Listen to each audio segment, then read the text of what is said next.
Good morning, everybody. So, let me do some shout outs first. Sarah Smiles, hey, my love. No Fear, hey, darling. Mama's Baby Girl. McLicklick Pop, Hummingbird Carver, John Deere Girl. Lots of my favorite people in here already. Um, hey, y'all.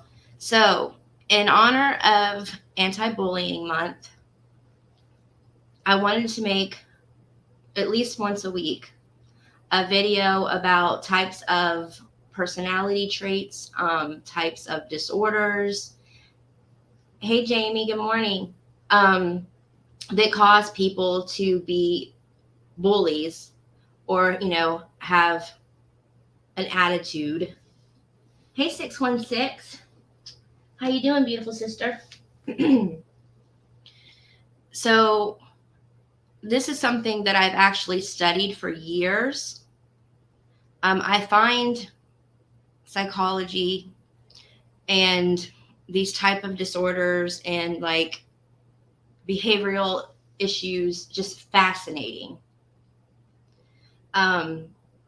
What causes people to be this way? Is it nature over nurture?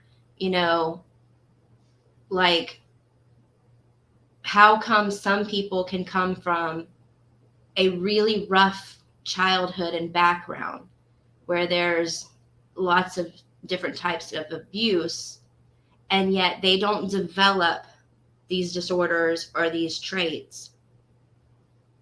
And then, some of course do. And then also sometimes there's a perfect childhood. Everything is great. They've got both parents, they're nurtured, they're loved, they're not spoiled, but just well brought up, and still they have these types of traits and disorders. So I'm still on the path of trying to figure that out. But today we're going to talk about one of the most, I guess, from what I read, they said the most common types of disorders that cause people to be a bully, but in a way that we don't always even realize we're being bullied. Okay, so it's very sneaky, very manipulative. It's not so in your face. And I thought, wow, we need to start off this anti-bullying month with this, okay? And that is your sociopath. Not to be confused with a psychopath, okay? When it comes to a psychopath, that person lacks all empathy, okay? They do things and they could care less that they did it. It's pretty easy to, see above comment. I'm doing okay. I'm going to heading down to Cape Coral, I think, to help my aunt and uncle. If so, we will be doing lunch. Yeah, you would only be about right at 2 hours away from me. So for sure, hit me up. I'll come down and see you. So, like I said, not to be confused with a psychopath. A sociopath, a lot of times, will know that they aren't right. They do have some empathy. They do have guilt about the way they treat people, about lies that they tell, things like that. And they know how to play that off, okay, to make you actually feel sorry for them. Would I be passing through your town to get to them? I thought so. I don't know, hun. I'd have to ask my husband that because I'm not great when it comes to directions and maps and all of that. I mean, I can look and follow where I need to go from one place to another, but Cape Coral is where I've always vacationed. Well, there a lot of destruction happened in Cape Coral. But from what I've heard from my family who lives down there, majority of the floodwaters have already resided. Like, there's been so much like National Guard and helpers and people out there cleaning up that it's getting under control. It will be back to normal eventually. Fort Myers, on the other hand, those people need prayers. Hey, October, baby. Yeah, Sanibel, I don't think that will ever be back to normal again. Okay, so factoring in the narcissism here, I'm sure a lot of you know that there's a difference between having narcissistic traits. Actually, they say like 1 in every 3 people have narcissistic traits. That it's very, very, very common. It doesn't make someone a bad person, but you'll be hard pressed to find someone who doesn't have some type of narcissistic trait. Okay. But narcissistic disorder is a whole new level. Okay. That's when someone has at least 5 out of the 9 huge signs of being a narcissist. And that's when they can diagnose them with having a disorder. So not all narcissists are sociopaths, but all sociopaths are narcissistic. Okay? So sociopaths are very manipulative because they are trying to achieve what they want for themselves in the world. Joshua Clappo, PhD, clinical psychologist, explains all sociopaths are narcissistic, like I just said, but not all narcissistic are sociopaths. Every video I watched, every article I read, everything says that over and over again. And I guess it's because they are trying to get in our heads that if we see somebody who has narcissistic traits or even the personality disorder, it doesn't necessarily mean they're a sociopath. So they don't want to mislabel people. Hey, Shay. Such a great topic to cover. Narcissist behavior can ruin lives. It is very hard not to be affected by a narcissist. Yes, indeed. Yeah, if they have all of the traits, they are definitely a narcissist. Well, that would be the NPD. They'd have the whole disorder. Okay. Every sociopath comes with a huge life story that will outdo just about anyone they speak to. They always one-up your story about what they have experienced in life. They have no problem talking about it because this is the start of the manipulating of your emotions from the time they meet you.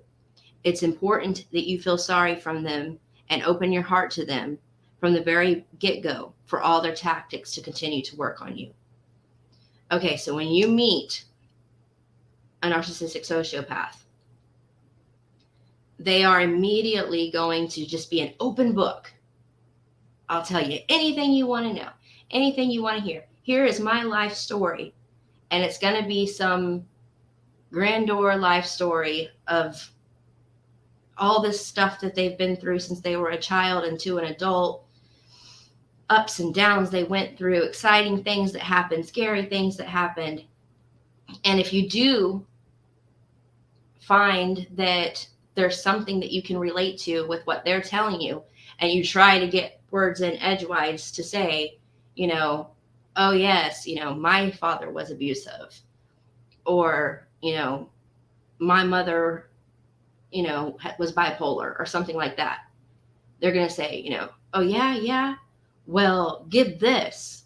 This is what I went through. And they're going to one up you and minimize your experience. But at the same time, play on your emotions of what trauma you have went through to think, wow, if I hurt so bad when I went through that, And, I have trauma, I have post-traumatic stress disorder, or, I still have nightmares to this day from what I went through. This person must really be a mess. Bless their heart. What can I do to help them? And then boom, they have you. Okay. So they are always ready to talk about themselves, and they always have stories, and their story is always going to be dramatized and just, shocking, and anything that tugs at your emotions and makes you not really pity that person, but just feel so sorry for that person that you're willing to do anything to help them and to make their life better. And then they have you. A narcissist is never wrong in their head. Right. They do realize that they might have done something that they shouldn't have done, or said something they shouldn't have done. And then they will make up an excuse, a reason. Hi, Gypsy. Okay. So now we're going to go in some of the techniques that they use from the time that you come in contact with them. And one of the first things is love bombing. Excuse me. Sorry about that, guys. Okay, so love bombing. When a sociopath is trying to win someone over, they try to be kind in a super over-the-top way in order to get what they want from you. It's completely not genuine, but used to lure you in. And as we go through all of these things, and you guys put the puzzle together of how these sociopath, narcissistic people work, everything will make sense of why they have to do this and that for their tactics to work on you. Okay, so an example of things that they might say to you are, you are so beautiful, or you are so handsome, depending on male or female. And they'll just go on and on about your looks and stuff to kind of make you blush or giggle, or, they'll say, like, you are so talented. They'll find something in you because, as you'll see later on, they're not going to have anything to do with you anyways, unless they think that you are going to be able to help them some way, somehow. You're a gain to them. All right. So once they've laid their eyes on you because they see that they're going to get some personal gain out of having a relationship with you, then this is when these things come in. You're so beautiful. You're so handsome. You're so talented. I couldn't do this without you. Whatever it is that they're doing at the time, they need you, right? And honestly, guys, we love to feel needed. If you have empathy, if you have a good heart, if you're a charitable, caring person, it feels good to be needed. And to hear that you're appreciated for the things that you can do or give or help somebody. And so they play on this. All right. They'll say, I never want to lose you. I'd be lost without you. Hey, America. All right. So they really make you feel like you're so important to them. Hey, Jen Mail South. So once again, they'll say things, you are so beautiful, you're so handsome, you're so talented, I couldn't do this without you. I never want to lose you. I'd be lost without you. You make my day. You always make me smile. All right. So when you hear these things from someone, and this isn't somebody that you are really close to, okay? This isn't a family member or a longtime friend, someone that you go out on several dates with or something. This is, someone that is only in your life here and there when it seems like they need something out of you. but will not always be there when you need something. Okay, there's always an excuse. I'm busy. I got this going on. I got that going on. Sorry, I can't answer your calls. Sorry, I can't come and see you. Sorry, I didn't email you back or message you back. But as soon as they need you, yeah, you get it. The second thing to look out for, they are super charming. This is why narcissists, much less sociopathic narcissists, are just, people are drawn to them. Okay, they suck people in. They're entertaining. They are just captivating until you figure them out. Okay, so in a similar vein, sociopaths tend to be the most charming of all people in the room. Okay, whether they're at work, they're at a party, they're on a date, etc. They're funny, they're kind, they're full of compliments, but you have to remember that none of it is genuine. If you do not buy into their charm or their manipulation, if you see through them, then they can just as easily turn on you and spew hate and degrade you as fast as they complimented you. All right. Shay said, oh my goodness, truer words have never been spoken. Best description of a narcissist there has ever been. Well, this is a combination of a few days worth of me, like I said, watching different videos, watching different types of doctors speak on this, reading several different articles, and just taking a bunch of notes and throwing it all together to get a clearer picture, because some people will give you a little bit here, this article will give you a bit here, but I wanted to put it all together in one.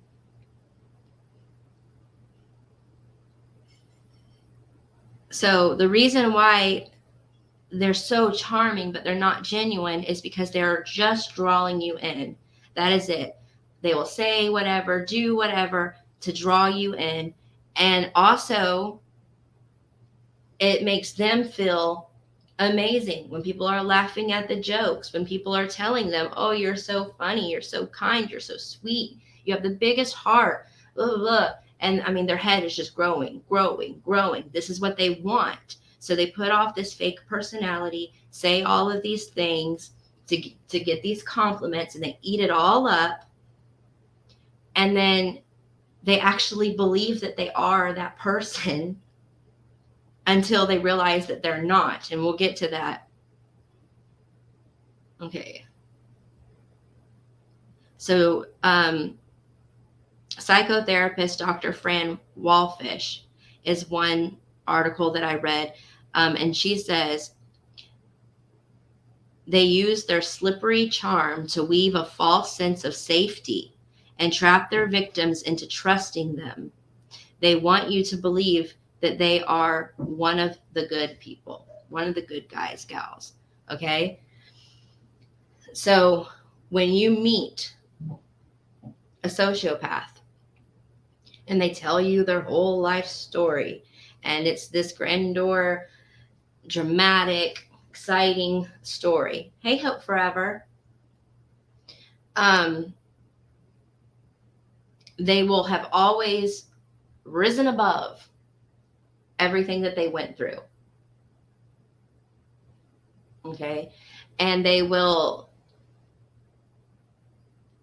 make you think that they've gained all this knowledge and all this wisdom, and now they're taking action. No one's going to do this stuff again. They're not going to let it happen to you. They really get you to think that they are a hero, a savior. Okay? You need them in your life because they're going to show you the way. All right? And they're going to protect you.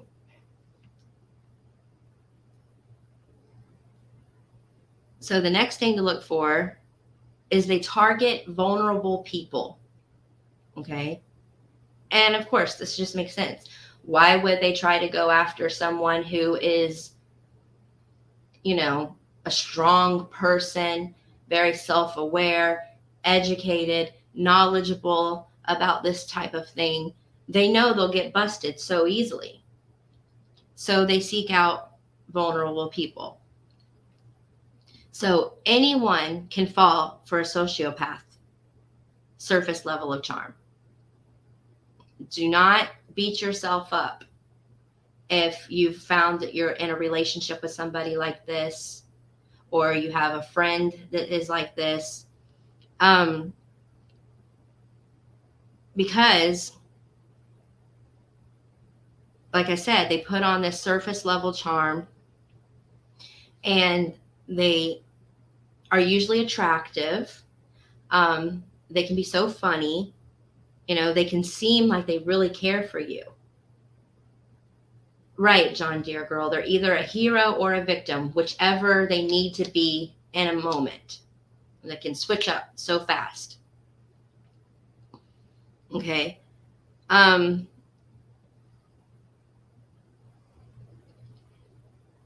So they tend to go for people who are aching for attention and more likely to fall for their tactics. Okay. Lonely people in need of things, people who have traumas and are hurt. They're more likely to fall for all of the sweet talk, all the praise, that I'm a hero, I can save you, I can help you, stick with me type, tactics that's put out there. So Dr. Koenig, I want to say that that's right, says that they might pick out vulnerable people with low self-esteem and self-worth, who are the echo to the sociopath's narcissism. The victim of the sociopaths are often people who have had trauma, abuse, or neglect, or all of the above in their life. For anyone who's been through the ringer in life, it is easy to see how these tactics will work on them.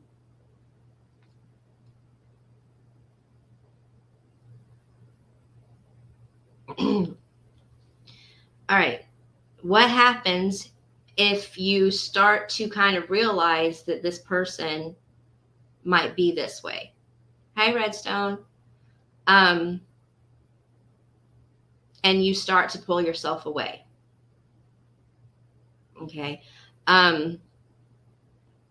Maybe something happens around this friend or partner where you realize that, boy, they sure talk a lot of talk, but no action is happening. They tell me they love me. They tell me I'm beautiful, but when I really need them, they're not there for me. And you start to realize that you're not happy around this person. Okay. And you try to pull away. They will immediately try to reel you back in. Okay. Sociopaths tend to have a near magical ability to reel people back into their web, especially when they are trying to break away. To do so, they often engage in intermittent reinforcement to keep their victims attached. This involves being nice interspeed with being not nice. Can't say the word. Okay. You guys know what I'm trying to say here. So they will go from being really nice to you to pulling back that, making you want to crave that niceness from them. You want to get that back. Like, oh no, I really enjoyed when they were calling me pretty and when they were saying I was smart and that they needed me. And now they're saying things like, really didn't need you anyways. You weren't doing the things that I needed you to do for me. You know, you said you were going to be there for me. You said you were going to, you know, help me with what I'm doing. And this is very, very important. And now you're trying to pull away. Well, whatever, go on somewhere. I can do all these things without you. And then you're like feeling guilty, feeling bad, you know, and you don't want to lose that funny, charming, sweet talking person that you had.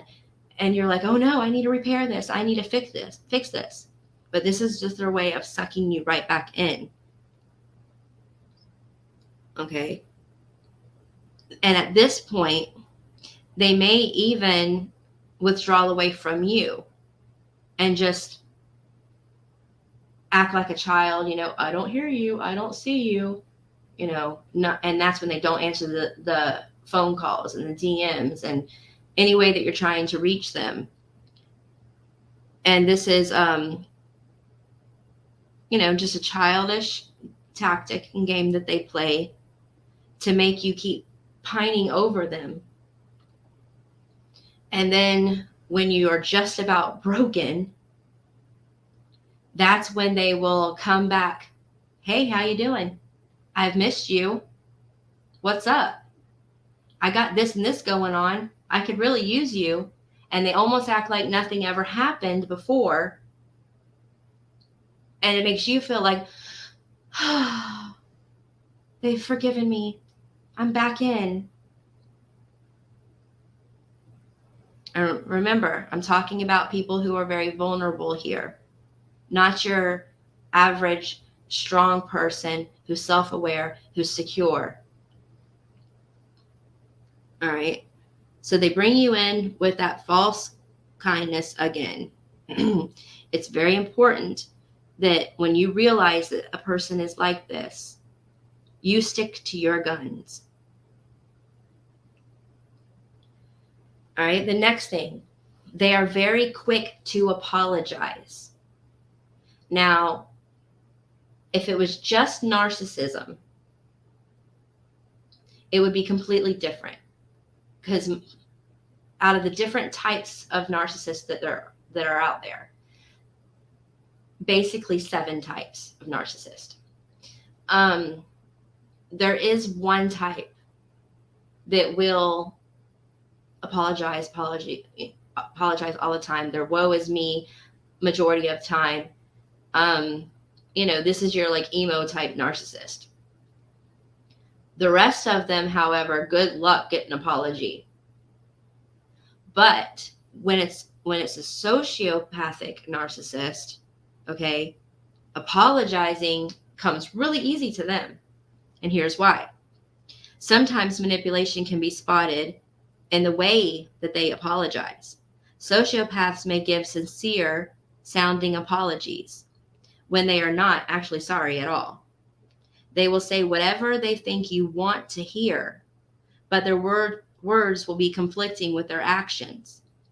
So if you aren't sure if the apology is an attempt at manipulation, try to focus on their actions instead of their words. Dr. Thomas Schwab says, do they apologize while continuing to act mean or in a cruel way to you? If so, they aren't likely being genuine. Often, they will play a blame game. Example, well, you made me say this or do this to you. Do you know how you made me feel?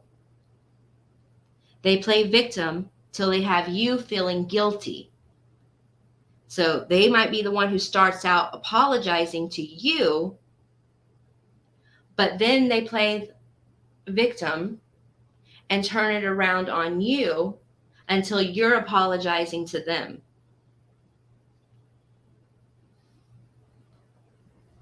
Next, they use gaslighting. Toxic folks use gaslighting techniques to manipulate others, but it's a common habit of a sociopath. They rely on gaslighting to disempower their victims, Dr. Cohen says. This involves lying about their activities, and making someone else think that they are wrong when they are right. Did something that they didn't actually do, or they'll say they didn't do something that they did. It is super confusing, which is why it's so manipulative.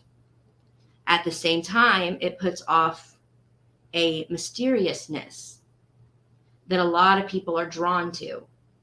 Hey, Chaotic. Hey, Daisy Joe. Everybody I missed that came in, I'm sorry. Trying to stay concentrated and not lose my train of thought. Okay, so when someone is telling you one thing, but you kind of think that something else may be going on, okay? They're saying that they did something, you don't really think they did it, or they're saying they didn't do something, but you kind of think that they did. It puts out this like mysterious type about this person, and you're trying to figure them out, right? It draws you in, especially if you're the type of person who, you know, like me, into true crime. I love mysteries, doing like little detective work type thing, and trying to figure things out. Okay, well, a sociopath can be a study. You know, what are they going to say next? What are they going to do next? How are they going to act from one day to another? Why are they like this? You know, it's very confusing. So you got to watch for that gaslighting, because, you know, our government work does this. Politicians do this. It really sucks people in. So they don't show any true remorse. Okay? Sociopaths are not able to show remorse for their negative actions, true remorse. Okay? They will lie to make themselves appear to be better than they are. They're known for committing petty crimes. When they engage in these type of acts, the creepiest thing about it is that they literally don't feel anything.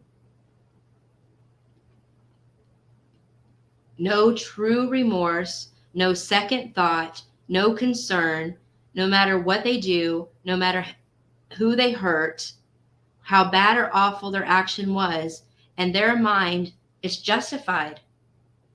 It's not a big deal. Okay? Don't know why so many people are concerned about it. All right? Now, they may at times, because of mirroring, they may realize, ooh, yeah, I messed up with that one. People aren't too happy about that one. Yeah, Jen Malcel, most politicians are definitely narcissistic, if not sociopaths. So, you know, they'll pick up on what other people are saying about them and the reaction that other people give them for something that they've said or done. And then they'll realize, uh-oh, I need to pretend like I really care about what I said about this person, or what I did to this person, or this little crime that I committed, or something. And then they'll fake that empathy. They'll fake that self-awareness, but it'll come with an excuse of why they said it, why they did it, why they committed the little crime. You know, it's never truly their fault.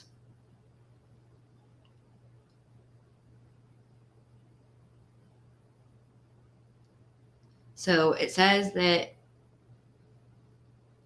with that type of behavior, they often have a way of making it seem like they didn't really do anything wrong, even when they totally did. Some are so good that you can actually see them do something that is wrong.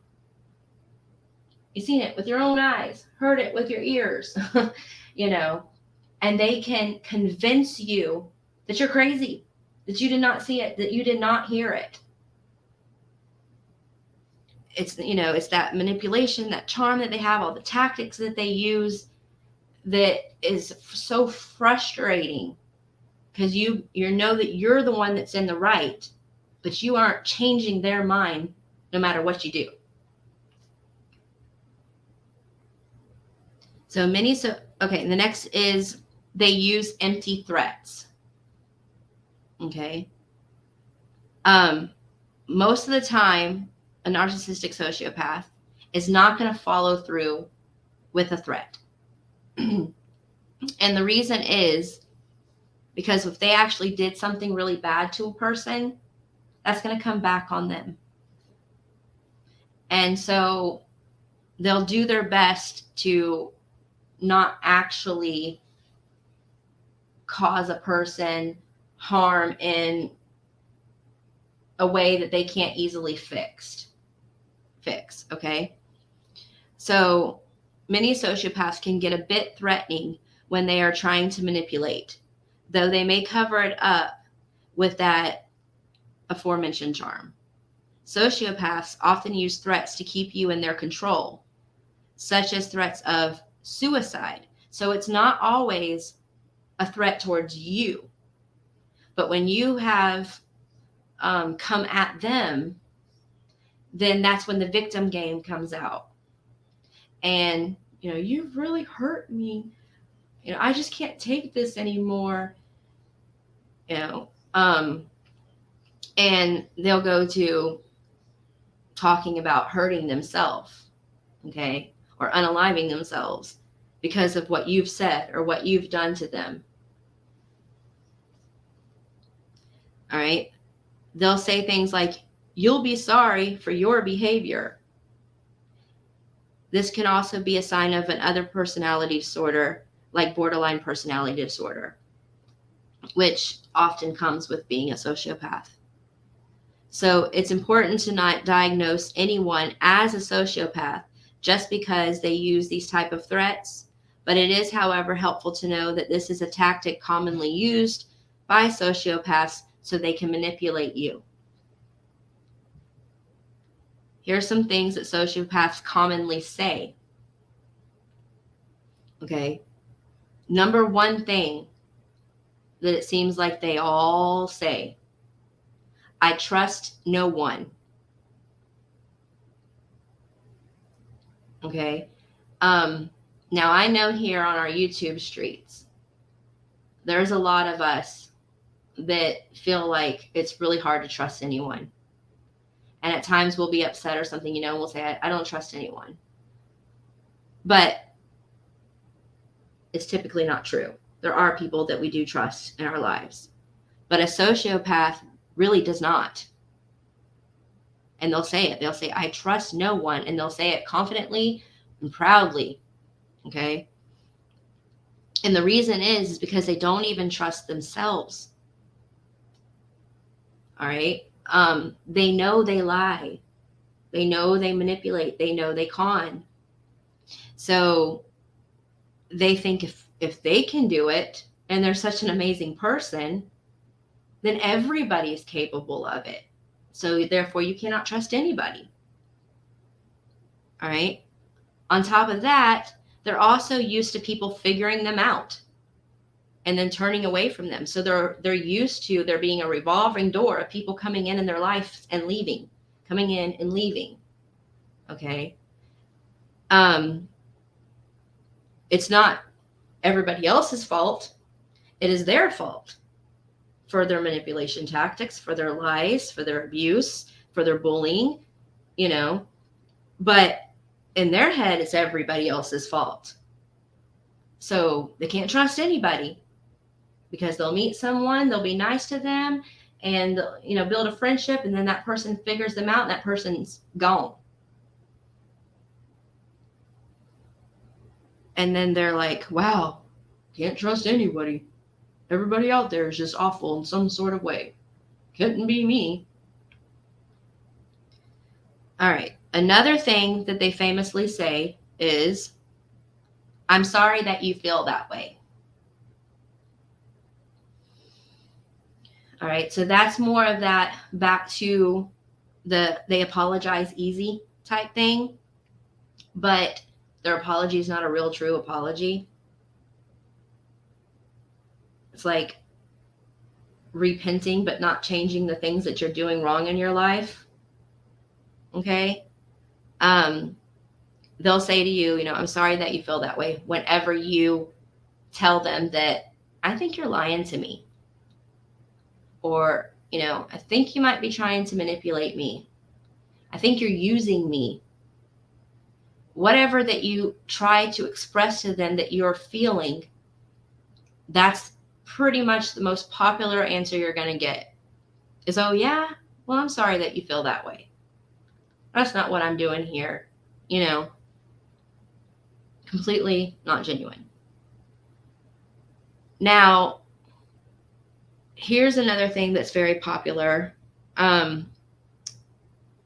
When they get into a little tizzy, things aren't going their way, they'll easily say, I am done. Okay?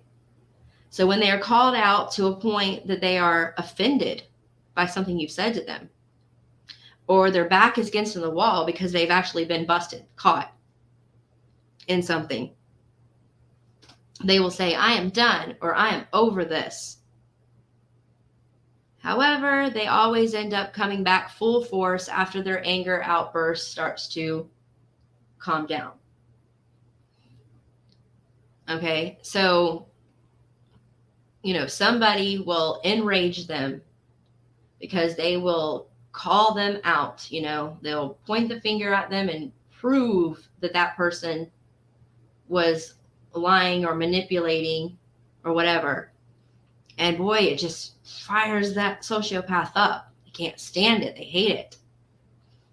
So you'll hear them say, well, I am done.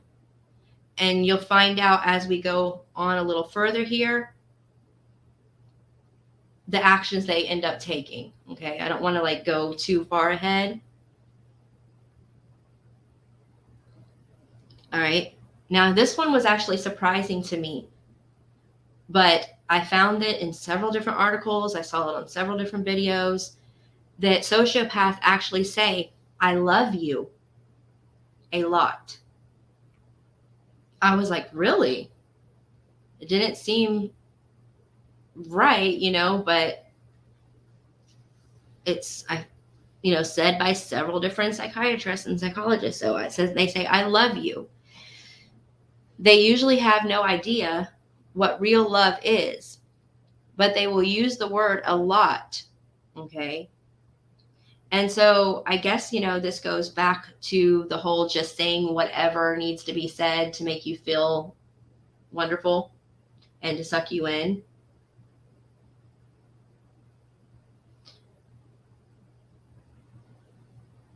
I believe so, Gypsy. And we're going to get into that a little bit.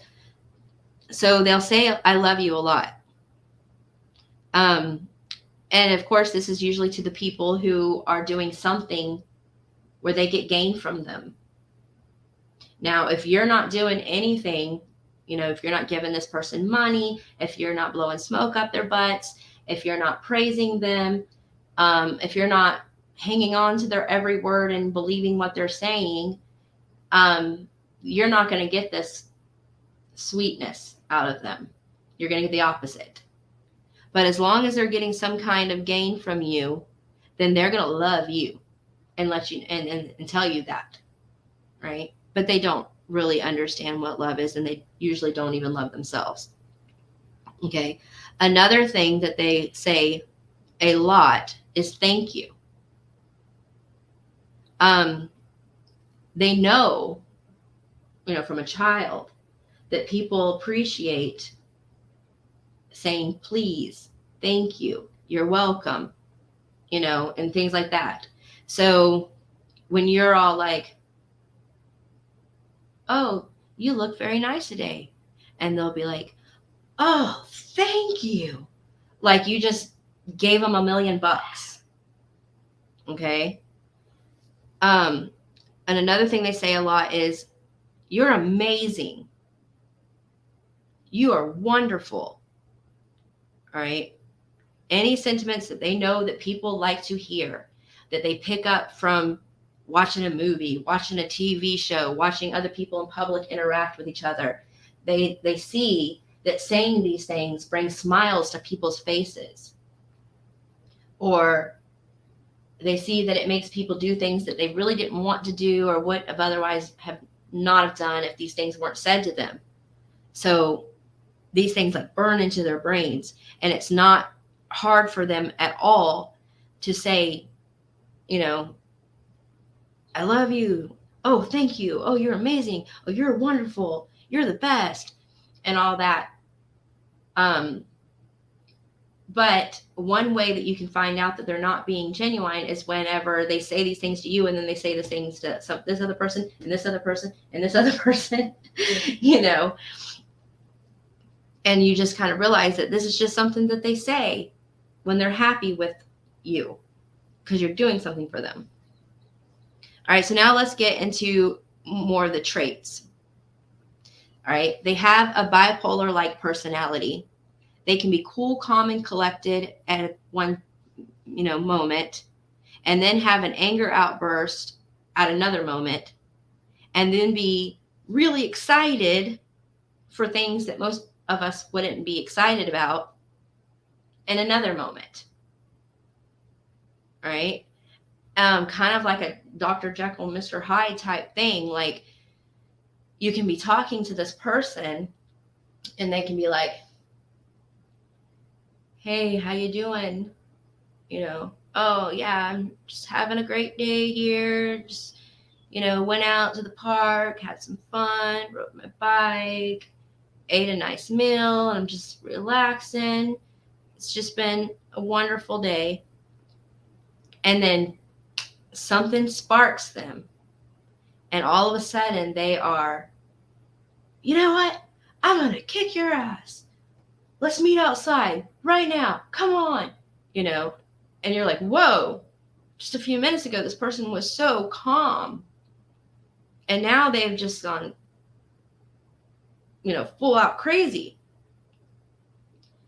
And then at other times, it can just be like, not really, Sarah. It's, they're saying that a trait of a sociopathic, narcissistic person is kind of like a bipolar personality. It's not necessarily bipolar personality. It's just that their emotions can switch on and off like that.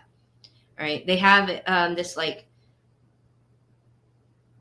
childlike type behaviors at times, like how a toddler can go from hugging you and loving you one minute to punching you the next minute to screaming about a toy that they just saw the next minute, screaming in excitement. Well, that's a trait of how they act. All right, next, rationalizing their behavior when they know that they went too far. All right, we kind of discussed that a little bit earlier. Oops, they're realizing that something they said or did has got people upset with them. Maybe they were busted on a lie, and they know now that people are kind of not trusting them at the moment and everything. So the wheels start spinning in their heads. The manipulation starts coming out. Well, this is why I did this. This is why I said this, and they start to rationalize it to try to make you understand. And most of the time, it's not their fault why they said what they said or why they did what they did. It's somebody else's fault. But, they'll try to make you understand and turn things back around on them. This is when they'll play victim, or say the things that you want to hear, whatever, or they'll just come up with some off the wall crazy story. And they can do it so quickly. Like they don't need to step away and have hours to come up with a story. It just comes so quickly because they've been doing it their whole entire life. So that goes into the next one, having an excuse for all lies told. All right. Next, cannot maintain a relationship or a job for too long. All right. I didn't want to say this too early on, but some of the things that we've talked about already explains why they can't maintain a relationship or a job for too long. Okay. Pretty much, if they stay in one place too long, around a certain person too long, they get figured out. They think that they are just an absolute genius and that they have convinced everybody of everything that they've ever said. And typically when somebody figures out that someone is a narcissistic sociopath, that kind of scares you, right? You don't want to be like, hey, person, you are a sociopath, because you're afraid that that person is going to flip and something really bad is going to happen to you. So majority of the time, face to face with these people, working with these people, or in a relationship with these people, you never even tell them what you've discovered about them. You try to just escape because you're in fear, right? So they're not really always confronted. A boss might just come up with a reason to let you go rather than sit down with you and say, look, your workers are scared of you, your coworkers are scared of you. I'm a little bit frightened of you because of this and this and this. You need to get on out of here. That's not going to happen. It's very, very hard to get away from these type of people because you're so worried about your safety a lot of times around them. And then in a minute, you'll find out other reasons why too, because I don't want to get too much into it. But just keep that in mind. They cannot maintain a relationship or a job for too long. And as we go through, it's all going to make sense as to why. So they can form emotional attachments, but they'll never last long before they push the person away or they turn against them, unless they get a constant gain from that person. Okay? So when you meet a sociopath, they may have friends that they've known for several years, friends that they've known from school, things like that. And you think, okay, well, this person can't be too bad because these people have stuck around in their lives for so long. But then the more you start to find out about them, you'll start to find out that it's been very rocky relationships and friendships, okay? Because they do the person so wrong, they do them dirty, and then, they're no longer friends at the time, but then they find that way to reel them back in, like we talked about earlier, getting to their emotions or whatever, or, making you feel sorry for them. And that's just how it will be. Like, it's so hard to get them out of your life completely once they have set their little things into you, their claws into you. It's really hard to get completely away from them. They will try to keep reeling you back in, if they think they can get some kind of gain out of you. Now, if not, then whatever. They can move on from you, never think about you again. All right, so they have erratic behaviors. They're impulsive. They have trouble with following through with things that they say. Not that they won't ever follow through with something that they say. It can just take 3-4 times longer than it would take a normal person to do it. They don't usually plan well, although they believe that they do. They think that they do. They don't. All right. They're very scatterbrained. They can be hard to hold a conversation with. Conversations are usually pretty one-sided if you do have a conversation with them, unless they are digging for information about you. Okay. So when you're trying to have a conversation with a sociopath, it's going to be me, me, me, me, me, me, me, me, me. All right. But if they're trying to, if they really like you and they see that they can get some kind of gain from you, all right, and they're trying to draw you in and suck you in, then they need to collect information on you. They need to mirror some things about you. They need to find things that they can pretend to relate with you. All right. So they will listen as you tell them some of your story or talk about your job or whatever it is that about you that they find interest in, where they think they're going to get a gain from you. They'll let you talk about those things. But if you try to trail off and talk about something that they're not interested in, then they're looking down at their phone while you're talking. They're looking around at other people in the public while they're talking. They easily get distracted. Like, okay, you're no longer important right now. Look, squirrel. All right. They usually have a history of fighting, usually have a history of petty crimes like scamming, Ponzi schemes, grifting, conning, deceitfulness. A lot of sociopaths are used car salesmen or knockoff salesmen. They sell like the fake jewelry and the fake purses, things like that.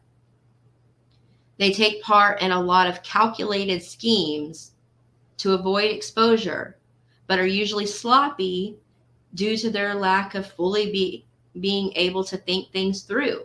Going back up here to the erratic behavior and the impulsiveness, being scatterbrained.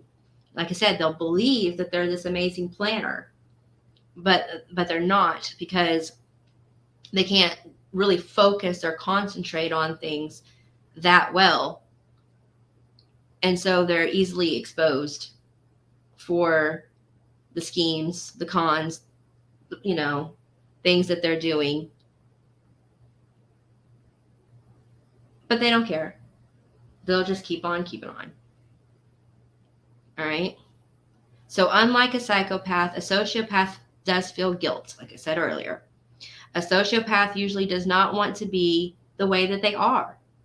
They have a sense of right from wrong, but believe that the world made them this way. Somebody in their life, something in their past, something caused them to be the way that they are. Okay. They're set in their ways. If I wouldn't have had these abusive parents, if I didn't have this drunken father, if I didn't have this or that, I would have been way better off. But I was treated unfairly. I didn't have a chance like other people did. That's where they come from. Yeah, it says they believe they didn't have a fair chance in life. So when the guilt begins to eat at them for the things that they know they're doing wrong, they will act out in dangerous ways, sometimes putting themselves at risk or others around them. So yeah, whenever it comes to the point where, oh my goodness, it's just added up and it's added up. And, I know that I've hurt people. I know that I've told so many lies. I know that I've done all of these manipulative type things and it's working to a point, but I'm not really getting where I want to get. Things aren't coming back on to me like what I want. Then they just flake out. All right. And they, like it says, they'll put themselves at risk. They'll put other people at risk. They'll do these just crazy, erratic things and have these like manic episodes until they receive a lot of pity, a lot of love, a lot of money, a lot of we got you, and all of that attention seeking that they've been looking for, and that validation that they so need. And then, boom, they're right back to normal like nothing ever happened.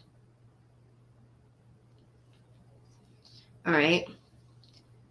So they have an antisocial personality mixed with an attention-seeking personality. A sociopath will gather up a ton of attention from people for praise, admiration, a sense of love, but then they need to take a break and close themselves off from people, even the people closest to them. Hence why relationships never last.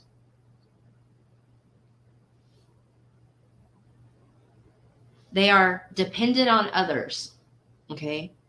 Although the narcissistic sociopaths can tell a great story and make you believe that they are masters of a lot of things, they cannot hold down a career or be dependable. They usually have a resume that is a mile long from bouncing from one job to the next. But they will try to convince you that with everything that they have done, they were the best at it. They are always working on their next big thing, their next big project, and they just need your support until it happens. Okay? So, because this disorder causes them to be scatterbrained, causes them to be erratic, they can't be dependable. They're all over the place.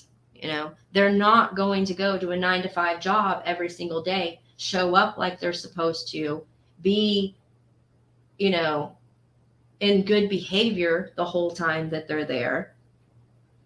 They're going to try to cut corners. They're going to try to manipulate people. They're going to lie on people, until they're fired. They just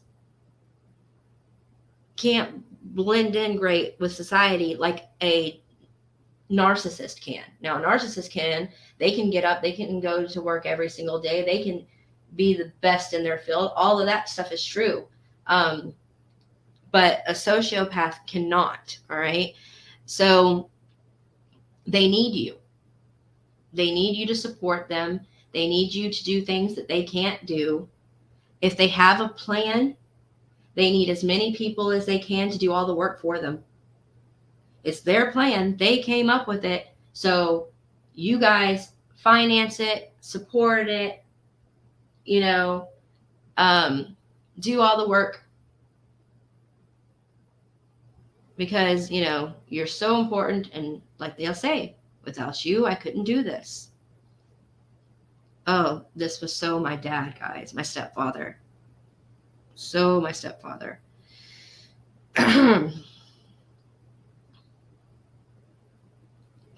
I'll just stop there for a second to explain. My stepfather could not read or write.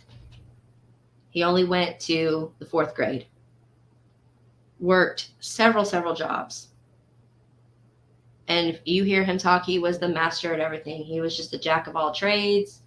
Anything he did was amazing. But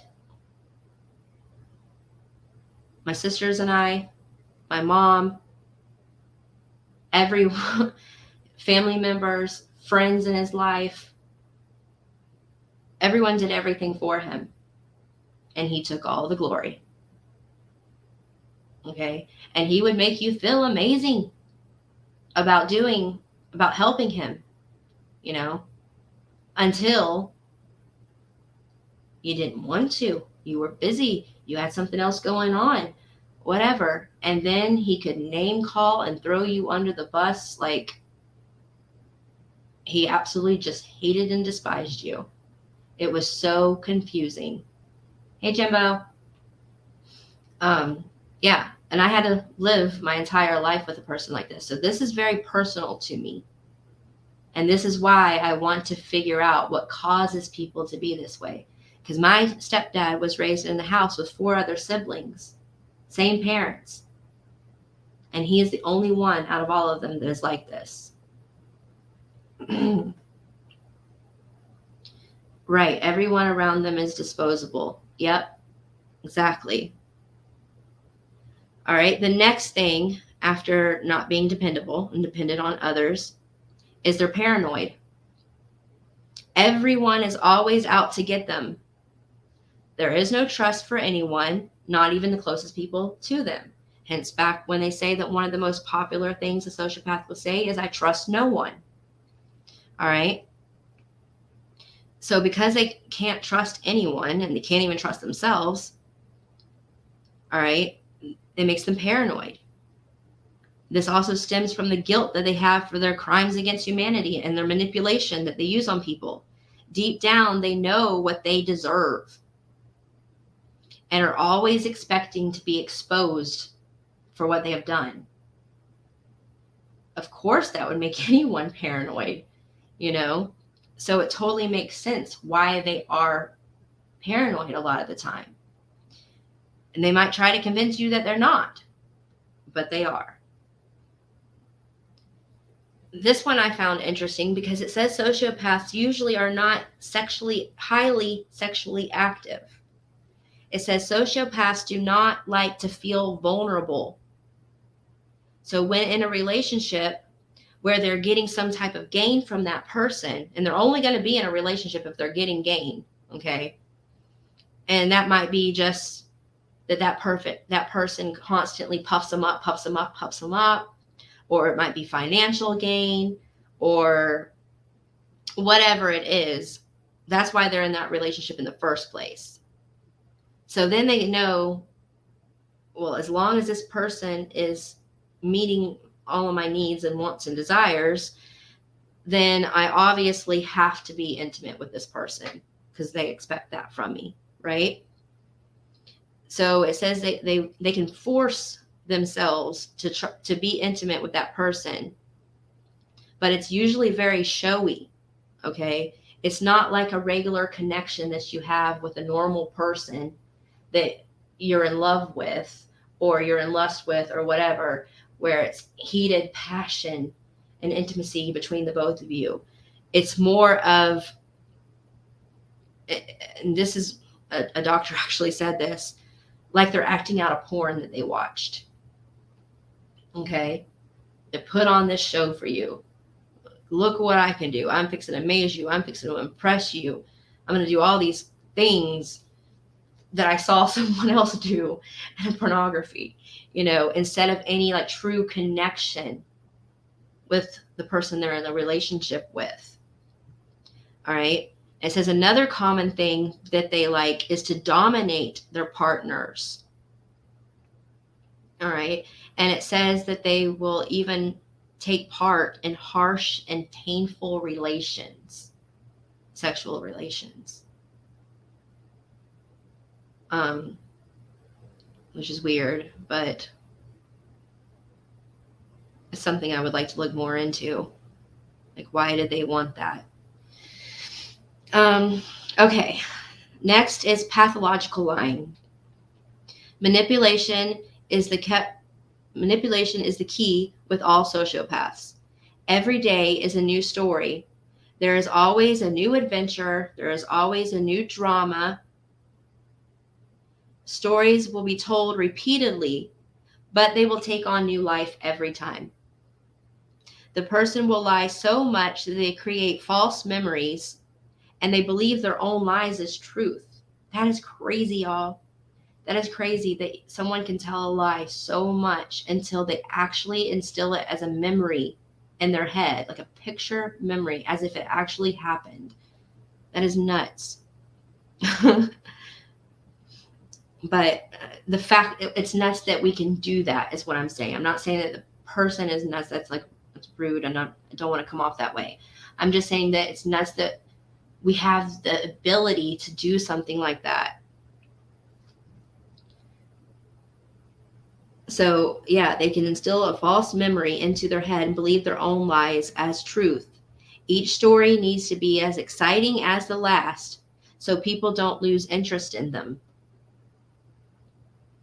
So they're always working on one-upping themselves as well.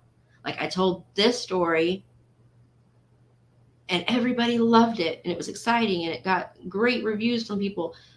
Now I need to come up with something even bigger and better. That's kind of exhausting. Next is mirroring others. Okay. Since a sociopath deep down has no real sense of self, they have no real sense of self, they will steal traits from others that they see people admire. So, for example, if they hang around a fisherman who is known for catching great, sized fish, they will pick up their lingo and take in information like a sponge. Later, they will proclaim to others what a great fisherman that they are, and they will convince people that they are by using that information in lingo that they picked up from the real fishermen. In reality, they've probably never fished a day in their life. That is, wow, that just blows my mind, okay? That these people, these sociopaths, because they really don't know who they are as a person. They don't know why they are the way that they are. They know that they lie a lot. They know that they've lied to themselves, and they can't even,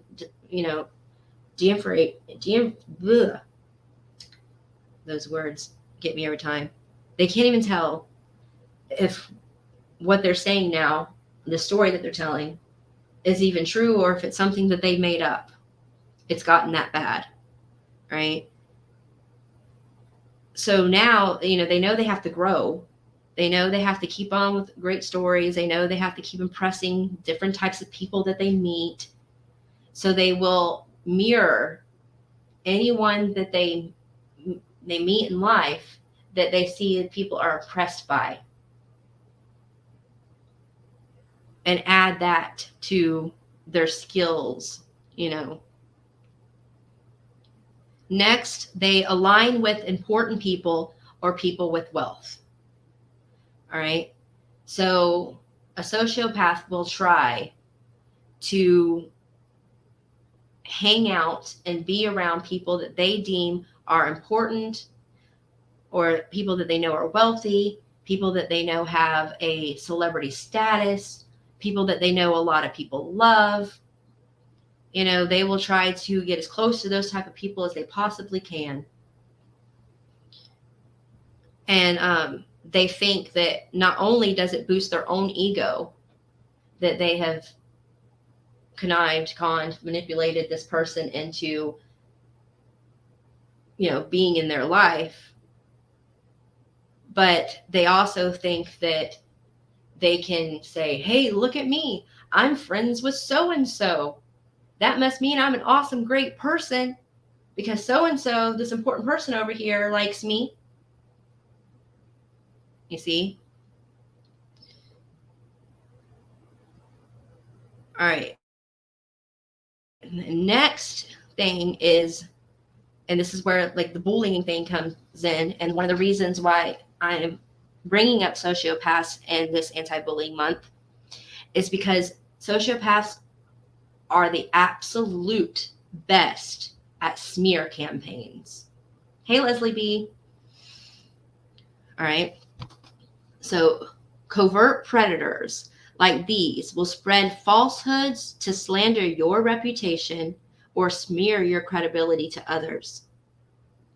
This is a form of gaslighting intended to manage your image in the public eye to ensure that no one would believe you were being abused by them. The abuser works overtime to paint you as the abuser in order to escape accountability for his or her actions. At the root of all smear campaigns is a character assassination. Narcissists preemptively strike with a personal attack and attempt to unsettle you and smear your good name because they are pathologically envious or threatened by you. Scary, y'all. Scary. But they have a mind full of insults and negative things that people have said to them. Remember, they're very insecure people, okay? They might come off as being the most confident person you've ever met, but they're not. They're the complete opposite. They're fakes in their confidence. They're very insecure people. And so every time someone has said something negative to them, it gets stored in their brain. Okay. And then when they get mad at you, that they open up that entire stored file of negative things to say and unleash it on you. And they don't care if it's the truth, if it's a lie, it's all coming out. You are guilty of all of these things. You are this horrible person. All right. And they will smear you like no tomorrow. And that's one of the things that makes them the biggest of all bullies. Right. A few more things here and we'll wrap it up, guys. I'm over an hour already. They often make false promises and are known for future faking. To keep stringing you along, they will always have some promise coming to you in the near future. Stick with me and we will do this. Stay by my side and we will do that. I promise. Okay? So a lot of times there will be these plans that they come up with. But remember, like we said earlier, they're not very good at planning. They have an idea, but they don't put all the details together. They don't, the whole plan is not there. But they'll run their mouths and come out like they have this, fully laid out plan of something that they're going to do. And all of this is just to keep stringing you along, to make you think they're going to be doing great, wonderful, big things soon. And 9 times out of 10, it's never going to happen. All right. 2 things left and we're done here. A sociopath is overly forgiving. Say what? Y'all listen. Sociopaths will come off like they have great empathy because they will forgive those that they think have wronged them repeatedly. So they will repeatedly forgive people that they think have wronged them. It comes off like they have this great empathy. Like, oh my gosh, this person has such a big heart. They just keep forgiving everybody who's done them wrong. However, they only do this because they want to win. If you apologize to a sociopath, then they have won. You have proved to them that they were the one in the right. You're making them feel wanted and needed again, which they crave desperately. They also know it makes people around them think that they are such a great person for forgiving you after you said or did whatever it was to them that they probably caused in the first place. It's a win-win for a sociopath to forgive. And last, the reason for it all. Number 1, insecurity. No real self-confidence. They have a childlike emptiness inside of them that you can see at times when they are at their lowest. A lot of times they will hide it. They will act tough and they will act strong. And, they're that hero. They're that protector. They're that savior. They're all these amazing, wonderful things. But when they're brought to their knees, which they always can pick themselves back up. They're wonderful at that. But when they are brought to their knees, you will see that insecurity. You will see that they don't have that confidence. You will see the childlike emptiness. That's when they say, I'm done. I give up. I'm just going to go away for a while. And all of these things. All right. And it is heartbreaking to watch. Not going to lie. It's heartbreaking to see someone that you care about, someone that you love, a friend that you know, a family member go through this, because if you really do have true empathy and you really have a heart, then you don't want to see anybody broken down or in pain or hurting or having a mental breakdown. But you have to remind yourself they did it to themselves, and they're going to do it again and again and again and again. And you have to make the decision. Am I going to stand beside this sociopathic narcissist that's going to do nothing but constantly just bring me down, bring me down, bring me down? Because sometimes they make me laugh, because sometimes they make me feel good, because sometimes they say sweet things to me. Or are you going to walk away and say, I don't need this negativity in my life. I don't need all these stories. I don't need the drama. I don't need the lies. You know, I could be putting all of that time and effort into someone who is real.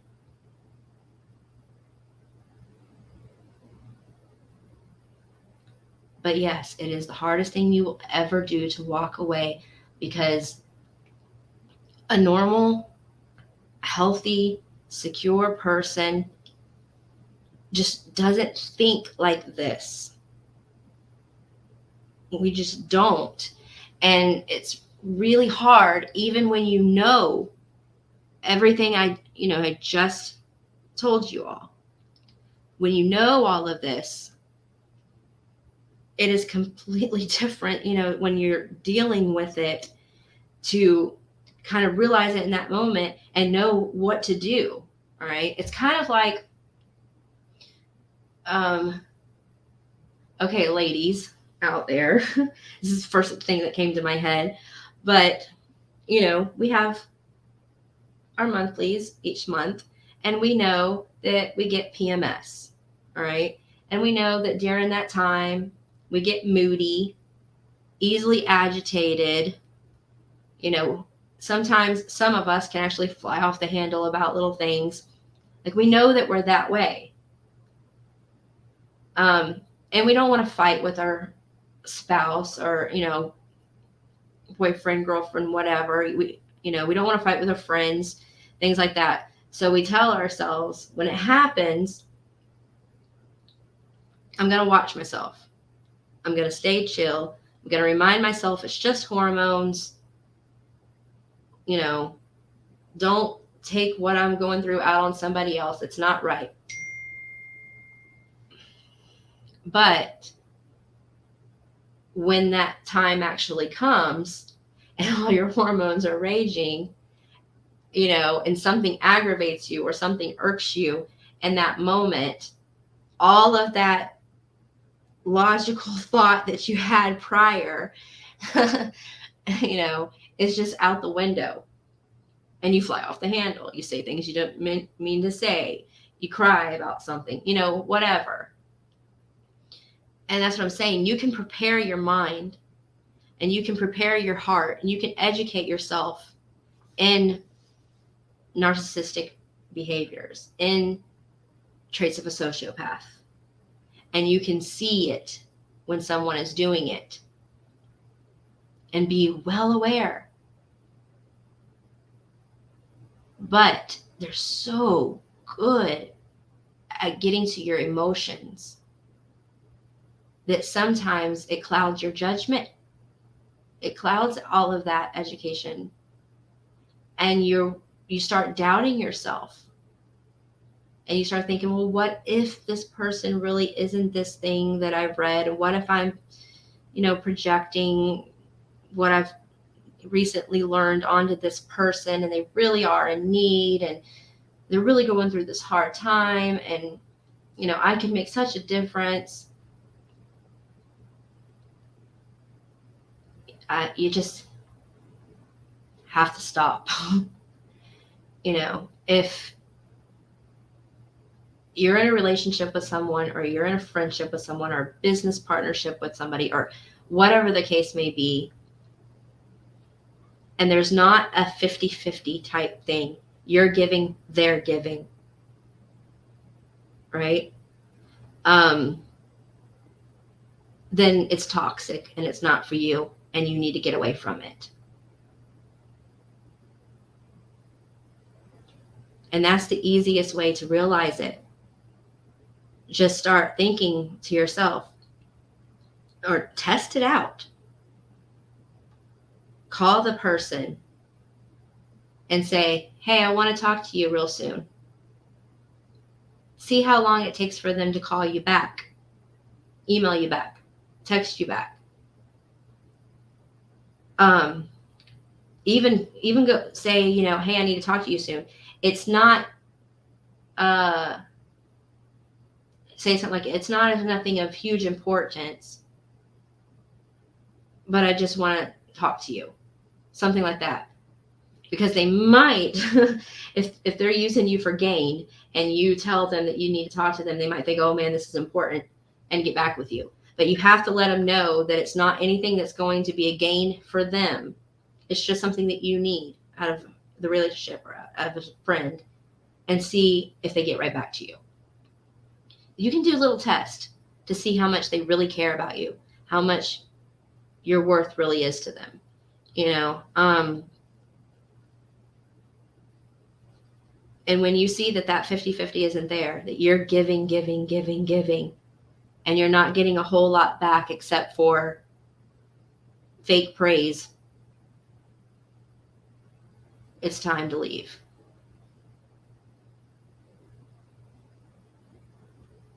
Jabo said, I've texted people like this in my worst of times, and they never hear back until they needed something. Yeah, exactly. And, you know, I watched my stepdad do this to so many people. I watched him do it all the time.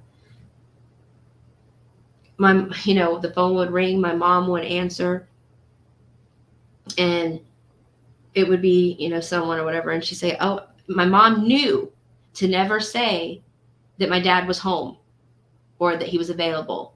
She knew. She always said, oh, let me go see if he's here.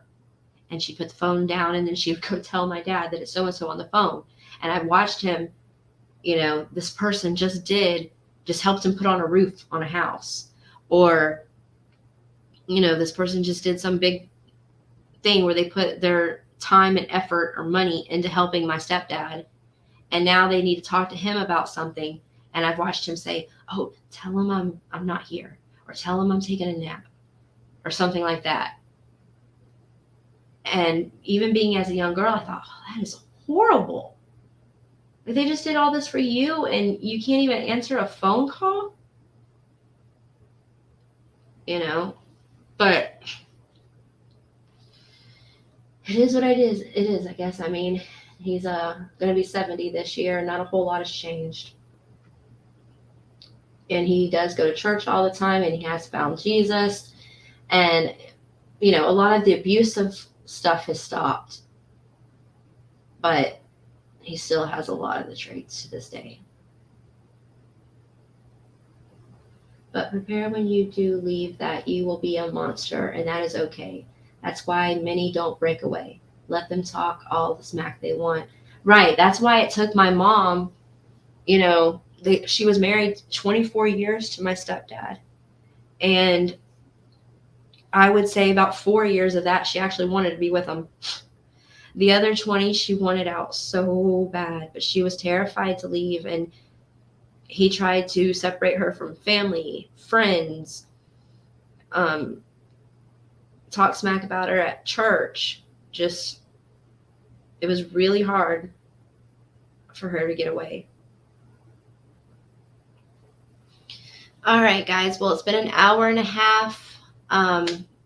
Next, I'm going to do a video on the 7 different types of narcissists and breaking it down on why they're different from each other. And we'll go over that and what makes narcissists such big bullies. We're going to try to do, like I said, hopefully once a week through the month of October, anti-bullying month, different types of bullies, why they bully. So it's not always going to be on just like sociopaths and psychopaths and narcissists. It's also going to be on, why children bully, why adults without these types of disorders bully, things like that. But I wanted to start off with sociopaths because from all the research that I looked into, they are the number 1 bullies. and very conniving about how they do it, to the point where people don't even realize that they're being bullied, or that they're taking place and helping a person bully. All right, guys, I love you all. Thank you for coming in and joining me. I hope to see you on the next video. Y'all have a great Monday. See you later.